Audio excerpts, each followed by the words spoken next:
Hi everyone, I welcome you to the presentation of this lecture, the topic called source-free RC circuit.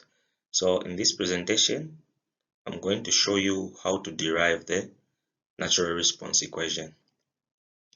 So a free source or a source-free circuit occurs when a DC source, as you can see here, you've got this DC source, is suddenly disconnected. So once you disconnect this DC source like that, what remains there, this is what we are calling the source-free equation.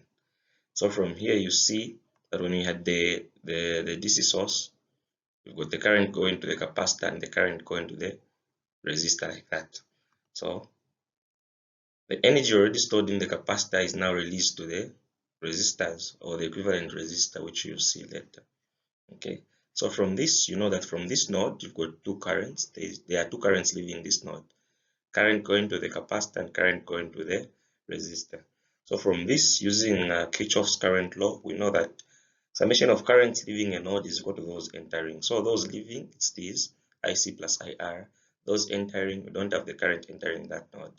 So you have that. And then from this, the current passing through the capacitor is given by C, the differential of the voltage with respect to time. And then the current passing through the resistor is basically voltage over the resistor itself. So you have that. Then from here, if you have to multiply the whole equation by R, the equation will remain that.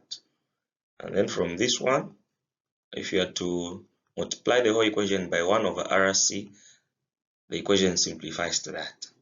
And then from here, you can make this voltage over RC going the other side by making this one the subject of the formula. The equation is going to become this. From here, you can make the change in voltage, the subject, by multiplying by dt, and the equation will be that. And then from here, we want everything with voltages on the other side, so you can multiply by 1 over Vt, or 1 over voltage, and then our equation is going to become that. So from here, we can integrate both sides. We can integrate on the left side and we can integrate on the right side. This one, if you have the differential of an equation over the equation itself, you are going to have a natural logarithm, which is this one. And then introducing the natural logarithm on the other side, you are going to have this natural logarithm of this. So the differential of this one is basically, this is a constant. So it will introduce a t. So you've got t over rc. Of course, there was a negative there. Plus, you know, when you're integrating, always introduce a constant. So the natural logarithm of a constant, which we are calling a, you're going to have that. So everything with a natural logarithm will go on the other side. So you have natural logarithm of voltage minus natural logarithm of a constant is equal to that. From here, we can factorize the natural logarithm, but since you are subtracting, it means you divide voltage over the constant, natural logarithm, which is the one you factorized. Then you are going to have this one there. And from here, you can multiply this equation by a constant throughout. So multiplying by a on the left hand side and the right hand side, your equation simplifies to that. Okay, so from this one here, we want to get rid of the natural logarithm. You introduce e both sides. Natural logarithm and e, they cancel. And then here, when you introduce the e, it's going to give us this one here. So from this one here, a is just a constant, which is basically the initial voltage.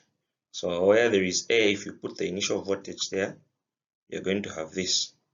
And then from this one there, you can simplify further by introducing a time constant. RC is just tau, which is the time constant. So there is RC there. If you put tau or the time constant, your equation becomes that.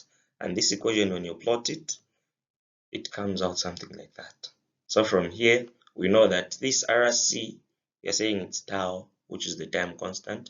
And then the equation we've derived here is the equation we are calling the natural response.